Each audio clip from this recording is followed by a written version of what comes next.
Les pido que me acompañen al Evangelio de Lucas, capítulo 5, de los versículos 1 hasta el 12. Lucas, capítulo 5, de los versículos 1 hasta el 12.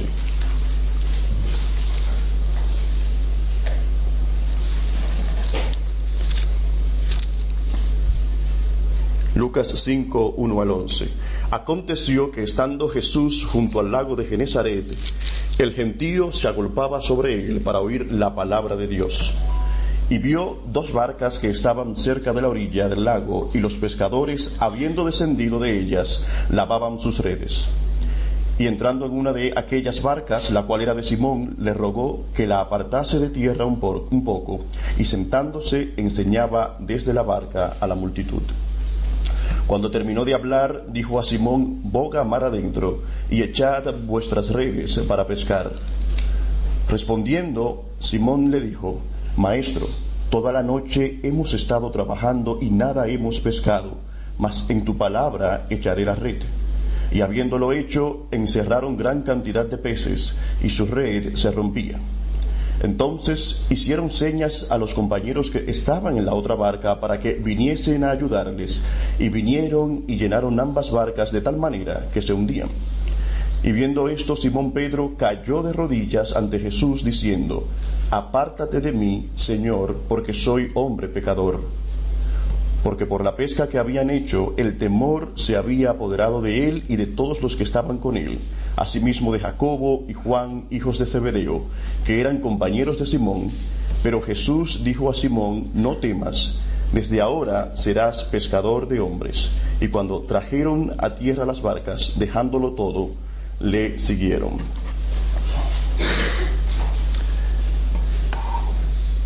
Bueno, de este pasaje hay algunos elementos que pueden llamar nuestra atención. Uno de ellos, hay varios, yo he escogido, es la orden de Cristo de bogar mar adentro. ¿Y por qué bogar mar adentro? Algunos proponen que la intención es mostrar que es cuando decidimos profundizar en nuestra relación o comunión con el Señor, cuando empezamos a conocerle como Él quiere ser conocido. Es cuando dejamos la orilla y la superficialidad en el estudio de la palabra y nos dedicamos con detenimiento a su estudio, cuando el Señor nos va a revelar mucho más de lo que nosotros imaginábamos. El siguiente elemento que he tomado es la otra orden del Señor de echar las redes en el mar y la respuesta de Pedro. Algunos proponen que ante esta orden de echar las redes, Pedro se mostraba poco cansado, quizás frustrado por la jornada reciente que había tenido, que había sido un poco decepcionante. No nos debería a nosotros costar mucho pensar la situación en la que se encontraba Pedro. A lo mejor él pensaba de forma rápida o pensando en voz alta, podríamos imaginar que él estaría diciendo: Señor, yo he nacido en las orillas y en las aguas de este mar. La pesca es mi día a día. Y a pesar de nuestra experiencia, la mía y la de mis compañeros, la reciente jornada ha sido frustrante. Cuando teníamos todo a nuestro favor, las horas, el agua fresca en la superficie, cuando los peces suben a buscar los alimentos, y aún así no hemos podido pescar nada. Creo que mucho menos ahora que estamos en pleno día, cuando el sol está en su apogeo, las aguas están calientes en la superficie, los peces no aparecerán por allí. Así que es más o menos probablemente era ese el pensamiento de Pedro. Lo cierto es que si Pedro se hubiese quedado o mantenido sumido en su frustración y en su cansancio, la pesca milagrosa que se nos habla aquí no hubiese tenido lugar. Proponen muchos que es al poner su confianza y demostrar su obediencia cuando su reciente fracaso es cambiado en victoria. Así que otra de las enseñanzas que podríamos o podemos sacar de aquí es que en Cristo nosotros podemos encontrar un nuevo inicio. Es probable que se esté desanimado, que estemos cansado o cansada, luchando contra problemas en tu hogar o en tu trabajo. Estás casi a punto de tirar la toalla, nada de lo que haces parece salir adelante, tus intenciones, tus esfuerzos, tus desvelos, nada parece dar resultado. Así que en Jesucristo podemos ver aquí al experto que saca de donde no hay y que llama las cosas que no son como si fuesen. Pero además de este pasaje, podríamos obtener lo necesario, dicen algunos, para tener un ministerio evangelístico exitoso. En resumen, por tanto, y de forma breve, es cuando profundizamos en nuestra comunión con el Señor, cuando alcanzaremos o alcanzamos un mayor nivel espiritual y mejores resultados. Pero ahora pasaremos a nuestro segundo punto, que he titulado el error en que podemos incurrir y el error a evitar. Pero antes quiero darles el título del primer punto, que a propósito no se los he dado. Y el primer punto yo lo había titulado Lo que no nos enseña Lucas 5 del 1 al 11. Lo que no nos enseña Lucas 5 del 1 al 11. Mis hermanos, nosotros podríamos pasarnos toda la mañana y la tarde sacando aplicaciones y conclusiones acerca del significado de las palabras bogar mar adentro, echar las redes, etc. Y así podríamos seguir divagando al respecto. Pero eso es lo justo lo que muchos hacen, y justo lo que nosotros mismos solemos hacer en ocasiones al acercarnos a las Escrituras. Pero eso es exactamente lo que no debemos hacer, y exactamente lo que Lucas y las Escrituras no esperaban que obtuviésemos de este pasaje, de estas Escrituras. De manera que lo que hemos visto hasta ahora brevemente, de lo que les he hablado, es un retrato, un ejemplo de lo que no debemos hacer, de cómo no debemos acercarnos a las Escrituras. Así que en nuestro segundo punto, lo que quiero hacer es hablarles de ese error en el que en primer lugar nosotros mismos incurrimos, y como a veces estamos ya tan habituados a ello, no sabemos o no podríamos diferenciar o identificar cuando alguien más nos quiere vender ese error. Por ejemplo, llevas días con un problema grande y decides abrir tu Biblia para encontrar en ella la ayuda, la voz de Dios, de una forma que puedas enfrentar y afrontar las situaciones desde una perspectiva bíblica. Y vienes a encontrarte con este pasaje, con esta historia de Jesús en la barca con Pedro y la pesca milagrosa. Ves cómo Jesús transforma los problemas en algo productivo, y tu rostro se ilumina porque de repente has encontrado la solución a tu problema. Te das cuenta que a lo mejor el problema de tu problema es que no has bogado mar adentro, que no has profundizado e intimado más en tu relación con el Señor, y es así como al final has encontrado la solución y el remedio que tú necesitabas. La pregunta ¿es esta la manera adecuada de acercarnos a las Escrituras, a la palabra de Dios? La respuesta es clara, no lo es. Pero esta es la forma habitual en la que se hace, y por tanto la forma en la que te engañas y te engañan. Y este es el modo en el que en muchos lugares pueden engañar a las gentes, jugando con sus sentimientos, jugando con sus problemas, jugando con tu morbo, al considerar y al hablar solo de lo que tú quieres y has ido a escuchar. Y es que, mis hermanos, una de las cosas que las Escrituras nos enseñan es que no es lo mismo lo que las Escrituras o el Señor por medio de su palabra quieren enseñarnos y quieren que aprendamos, y otra cosa es muy, muy diferente, es lo que tú y yo podemos sacar o aprender de las Escrituras. Repito, una cosa es lo que las Escrituras o el Señor por medio de su palabra quiera enseñarnos y quiera que aprendamos, y otra muy diferente es lo que tú y yo podemos sacar o aprender de las Escrituras. No es lo mismo. Lo que yo hice al principio es un ejemplo de lo que nosotros podemos sacar y aprender de las Escrituras, pero no de lo que Lucas o el Señor querían que aprendiéramos de este pasaje. Por ejemplo, al leer un libro, al escuchar una canción o al ver una película, puedes llegar a muchas conclusiones y aplicaciones válidas y que pueden ser de ayuda para ti, pero a lo mejor esas eran las ideas accesorias o secundarias de esa obra. O quizás ni siquiera eso era el mensaje o el centro o el propósito de lo que el autor quería transmitir. Así que es ahí donde a veces nos quedamos y no intentamos avanzar hacia el centro porque pensamos que hemos llegado a donde teníamos que llegar. Pero permítanme ilustrárselo con otro ejemplo. Ocurre algo similar a cuando estás hambriento.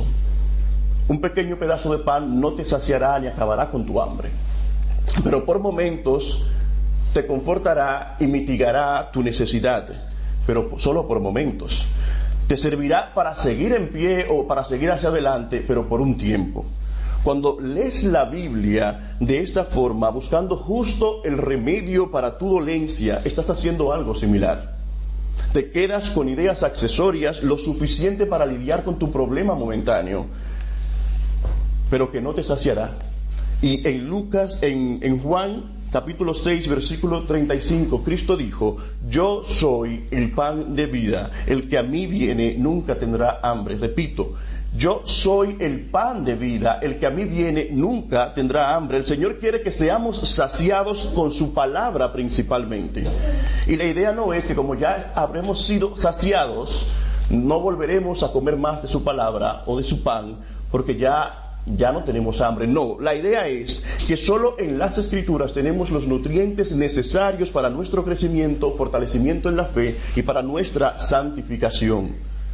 Así como no es lo mismo comer mucho que alimentarse bien, no es lo mismo leer mucho las Sagradas Escrituras y sacar de ella docenas de conclusiones y aplicaciones y no encontrar en ellas el centro o el propósito principal por el cual fue escrita. Así que lo primero que debes hacer para no caer en este error, préstenme mucha atención para que no haya malos entendidos, lo primero que debes hacer para no caer en este error es evitar acercarte a la palabra para buscar en ella la solución a tu problema o tus problemas particulares. Es evitar acercarte a la palabra para buscar en ella la solución a tu problema o problemas particulares. Tu problema no tendrá solución en la palabra, tendrá su solución en la palabra, es decir, la única y verdadera solución en la palabra de Dios, pero solo cuando dejes de buscar el remedio y busques en primer lugar a Cristo. Cristo nuestro Señor es la solución, pero solo cuando le buscas y te acercas a su palabra para deleitarte en Él, para admirar su bondad y meditar en su justicia y su grandeza. Por eso nos dice: buscad el reino de Dios y su justicia, y todas las demás cosas vendrán por añadidura. Pero cuando lo único por lo que te acercas a la Biblia es para eliminar tus dudas, para encontrar en ella la cura a una determinada herida, olvidándote de la gloria, la majestad y la santidad de Dios y de sus principales intereses, es porque ya has invertido y trastornado las prioridades. Y ese es el gran error. Es primero Cristo y su reino. Es primero Cristo y su obra a través del Espíritu Santo de traer convencimiento de pecado, arrepentimiento, perdón y sanación, y luego todo lo demás. Es primero Cristo, su obra y su reino, y después tus problemas, pero no antes. Veamos ahora nuestro tercer punto, el cual he titulado La enseñanza de Lucas capítulo 5 versículos 1 al 11. Y la idea no es agotar todo lo que podemos decir al respecto, ni indagar en cada uno de los detalles que se encuentran aquí, sino en algunas de las cosas esenciales que ya hemos visto. Si cabe preguntarse, ¿cuál es el propósito, la exhortación central o la intención de Lucas cuando, guiado por el Espíritu Santo, nos coloca este pasaje y esta historia de Jesús en la barca con Pedro y la pesca milagrosa? Y para responder a esta pregunta, lo primero que debemos hacer es hacernos otra pregunta. ¿Qué llevó a Lucas a poner este relato y con él los dos siguientes, el del leproso y el del paralítico, juntos en esta misma sección? ¿Qué llevó a Lucas a esto? Bueno, y recordarán que al inicio del Evangelio según Lucas dice: me he propuesto poner en orden las cosas que entre nosotros han sido ciertísimas. Pero por otro lado, Juan, en el Evangelio según Juan, capítulo 21, versículo 25, nos dice que hay también muchas otras cosas que Jesús hizo, que si se escribieran en detalle, pienso que ni aún el mundo mismo podría contener los libros que se escribirían. De manera que Lucas puso orden a todas estas cosas, pero necesariamente, al igual que Mateo, que Marcos y que el mismo Juan, tuvo que hacer un proceso de escogencia y selección de aquellas obras y palabras del Señor que fueran para nosotros de más edificación, para decirlo de algún modo. La pregunta es, ¿qué es lo que se supone que será de más edificación para nosotros? Lucas, mis hermanos, no se sentó a escribir pensando en todos los problemas particulares del pueblo de Dios, en tus problemas y en mis problemas. No. No es que nuestros problemas no tuviesen cabida o escaparan al propósito de Lucas. No lo es, sino que su propósito principal era ver cómo mostraba a Cristo y su obra, de forma que nuestro problema principal, que es el pecado y no otro, encontrara en Cristo la solución. Lo que se nos pretende mostrar aquí, aunque de otra forma, con otras palabras, es que Cristo mismo es la piedra del ángulo. Es la piedra sobre la que se debe edificar, es el criterio, la regla y la referencia de lo bueno y de lo malo. ¿Y cómo nos vamos acercando a esto? ¿Cómo nos vamos dando cuenta de esto? Bueno, en el versículo 5 es la palabra de Cristo y no otra. El factor principal es la palabra de Cristo y no otra, lo que se debe obedecer para tener éxito. Pero más adelante, en el capítulo 6, versículos 46 y 47, el Señor dice: ¿por qué me llamáis Señor si no obedecéis mi palabra? Es el engaño de decirle a Cristo Señor para luego incumplir lo que Él dice, lo que nos lleva a graves y grandes consecuencias. Por tanto, vemos cómo Lucas nos va acercando y nos cerca para mostrarnos que Cristo mismo es la piedra de toque, es la regla y el criterio de referencia, la mayor y principal autoridad sobre el que debe girar todo lo demás. Así que esto parece ser muy evidente ahora. Claro que Jesucristo es la mayor autoridad y sobrepasa por mucho a cualquier otra autoridad, pero recuerden, mis hermanos, que los destinatarios originales de esta carta, es probable que entre ellos aún hubiese muchos o algunos que tuviesen dudas acerca de si Jesús era o no el Mesías, y es exactamente eso lo que Lucas está tratando de demostrar, apelando a su mayor autoridad sobre cualquier área. Si algo tienen en común el relato de Jesús en la barca, el que le sigue de el leproso y el paralítico, es que es presentado a Cristo frente a las máximas autoridades o expertos en cada área. En este caso es frente a Pedro, que era un experto en la pesca, pero en el siguiente es contra los sacerdotes expertos en los ritos ceremoniales, y por último, el último pasaje es contra los teólogos de aquel tiempo, o frente a los teólogos, frente a los doctores de la ley. Así que ya sabemos cuál era el propósito de Lucas: mostrarnos a Cristo y su mayor autoridad frente a las otras autoridades. Lo siguiente sería preguntarnos: ¿qué se supone debe causar y provocar en ti el reconocer, el estar al tanto de la mayor autoridad de Jesucristo? Porque es a eso, a lo siguiente, que nos va a llevar Lucas. Esa es la pregunta crucial, porque el punto más alto de este pasaje, el clímax, por decirlo de cierto modo, es cuando Pedro cae de rodillas y exclama: apártate de mí, Señor, que soy hombre pecador. Pues bien, ¿por qué Pedro hace esto? Porque es al reconocer que Cristo es el santo del Señor cuando Pedro exclama: apártate de mí, que soy hombre pecador. Y qué bueno, mis hermanos, que el Señor no siempre responde a los deseos de nuestro corazón, porque Él no respondió aquí a la petición de Pedro de apartarse de él, como tampoco lo hizo ante muchos otros que en algunas ocasiones le pidieron que se apartase, aunque en algunas ocasiones sí lo hizo. Pero por lo general el Señor se quedaba, obviaba las preguntas y ciertas peticiones para el bien y por el bien de las almas de quienes se lo pedían. Pero debemos tomar en cuenta que Pedro aquí dice que soy pecador y no hace alusión a un pecado en específico, porque lo que se nos quiere mostrar, lo que sale a relucir, es que cuando estamos ante la majestad y la santidad del Señor, aún en ese entonces, sin haber sido glorificado, lo que sale a relucir es nuestra indignidad general y nuestra pecaminosidad, nuestra naturaleza.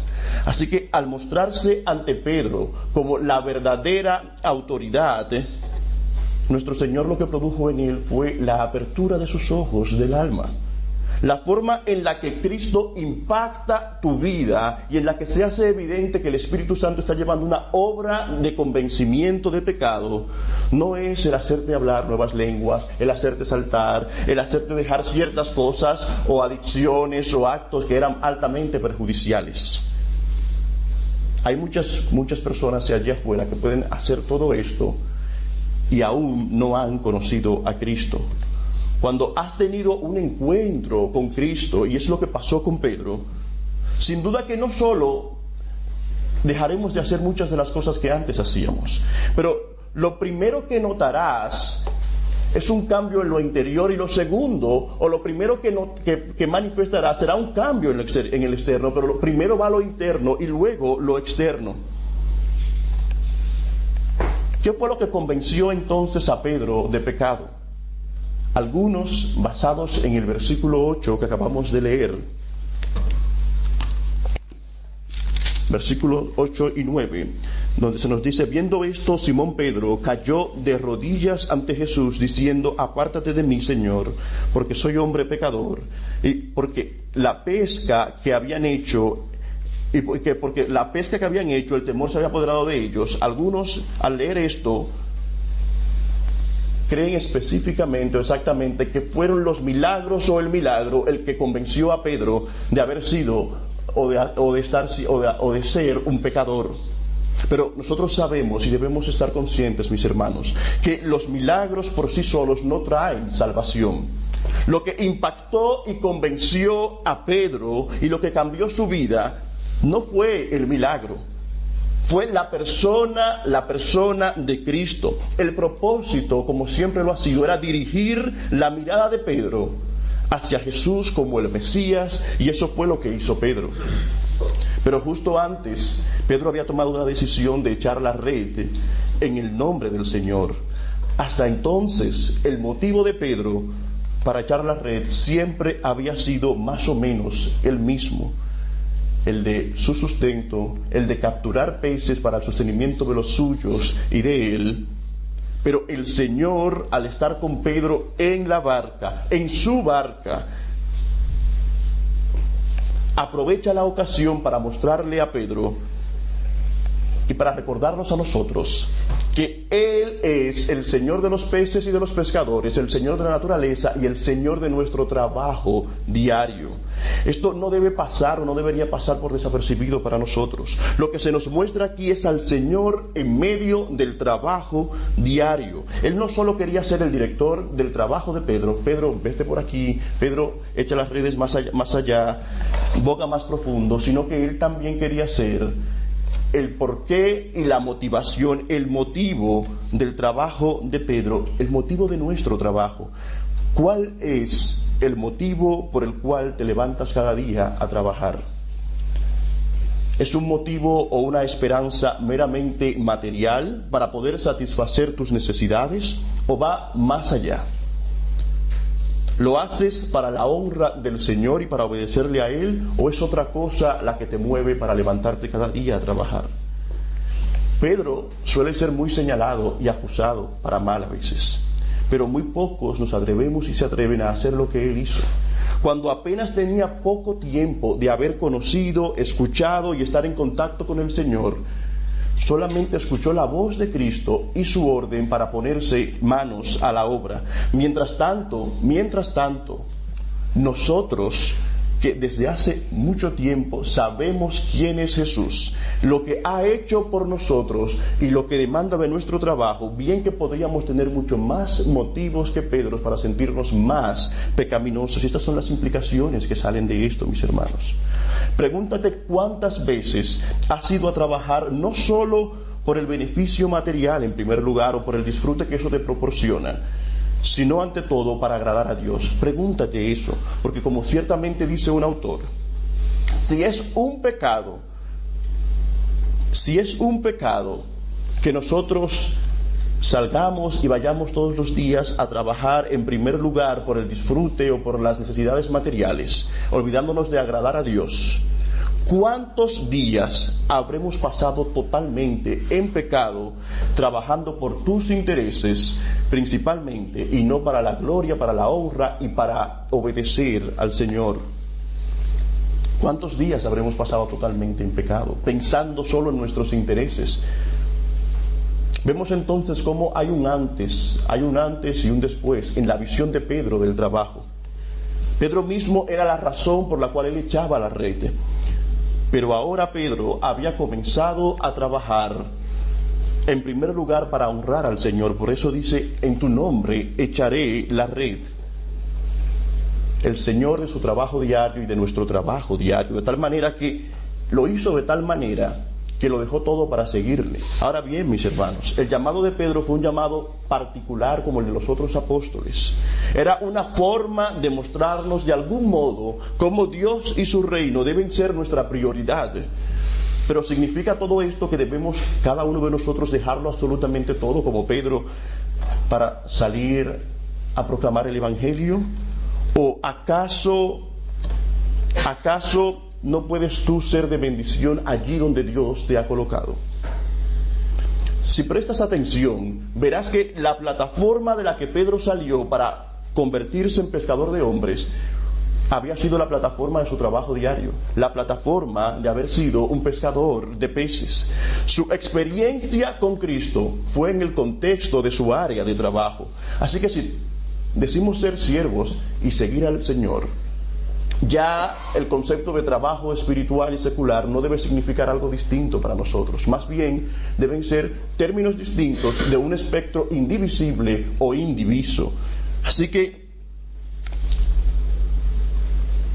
en tu trabajo, en tu quehacer diario, ya tú no puedes contentarte con nada menos que servirle a Él y servir a su causa. Eso es lo que Cristo hace y lo que se supone que Cristo ha hecho en nosotros. Elevar nuestro concepto del trabajo, elevar nuestro concepto de todo lo que hacemos, para que aquello que hacemos no se quede solo en nuestros fines, para nuestros fines, sino en el fin último, que es el de servir al Señor y servir a su obra.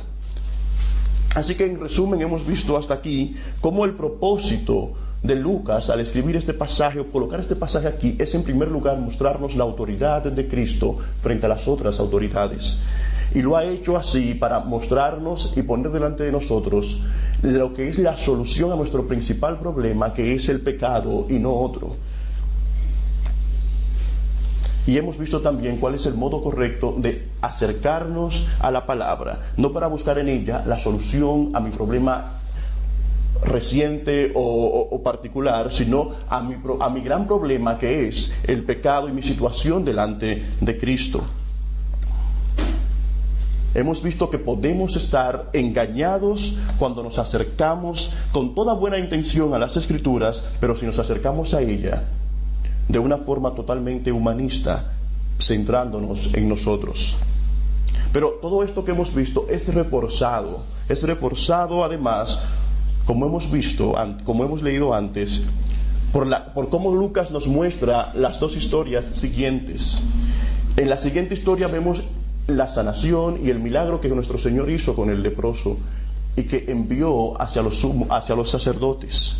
Y este pasaje es muy ilustrativo. Tampoco pretendo entrar en todos los detalles, pero sí nos ayudará a entender otra vez cómo Cristo es superior a todas las otras autoridades, que era algo esencial para aquel entonces. Mis hermanos, mientras los sacerdotes eran quienes oficialmente diagnosticaban y dictaban la exclusión social de los leprosos, y ante quienes los leprosos tenían que volver en caso de superar su enfermedad, los sacerdotes tenían un límite, tenían un trabajo que hacer, pero tenían un límite. Ellos no podían sanar a los leprosos. Ellos sí podían acusarlos, o sí podían determinar en qué habían incurrido, más bien qué enfermedad tenían, excluirlos con el propósito de que no se propagara la enfermedad, de que no se contagiaran otros. Pero con el acto de nuestro Señor Jesucristo de sanar a este leproso y tocarle, debemos saber que él no estaba acusando o criticando a los sacerdotes. Esto era lo que los sacerdotes tenían que hacer y a lo que se limitaban. Ellos no estaban incurriendo en ningún error, pero tenían sus límites. Y esto nos sirve para ver las diferencias entre Cristo y la ley a quienes representaban los sacerdotes. La ley no era mala, pero tenía sus límites. Al igual que hacían los sacerdotes, la ley servía para exponer nuestro mal y nuestro pecado, pero su límite no nos permitía sanar y transformar los corazones, tal como Cristo sí lo hacía. Mientras la ley te puede condenar, Cristo te toca, te hace limpio y te hace suyo. Mientras la ley no podía limpiar la conciencia de pecado, no importa los sacrificios que realizaras, Cristo sí que limpia nuestras conciencias, porque por un solo sacrificio purificó nuestros pecados. Pero por último, mis hermanos, concluyendo, en la historia del paralítico vemos una vez más, si prestamos atención, cómo Lucas deja claro, bien claro, que en esta ocasión llegaron de todas partes o de las aldeas alrededor los fariseos y doctores de la ley, probablemente porque algunos de ellos todavía no habían tenido contacto con los milagros de Jesucristo y querían ver en primera persona qué era lo que el Señor estaba realizando. Pero por eso mismo, Cristo realiza ante ellos un milagro un poco diferente. Vemos aquí de nuevo un milagro que se lleva a cabo, pero como hemos hablado, los milagros no son el centro. Eran una forma de dirigir la mirada hacia Cristo, y eso fue lo que pasó aquí.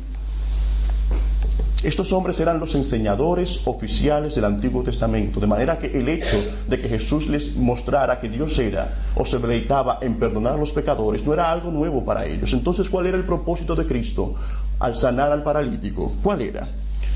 Bueno, la forma en la que Cristo se mostró ante ellos parecería ser desconcertante, porque ellos mejor que nadie sabían que el Antiguo Testamento no otorgaba ninguna facultad parecida a lo que Cristo hizo aquí. A nadie, ni a los sacerdotes, ni a los profetas, ni a los doctores de la ley, por más comunión y conocimiento que tuviesen, podían sanar y perdonar de forma personal como lo hizo Cristo aquí. Así que ellos inmediatamente se llevaron la indirecta.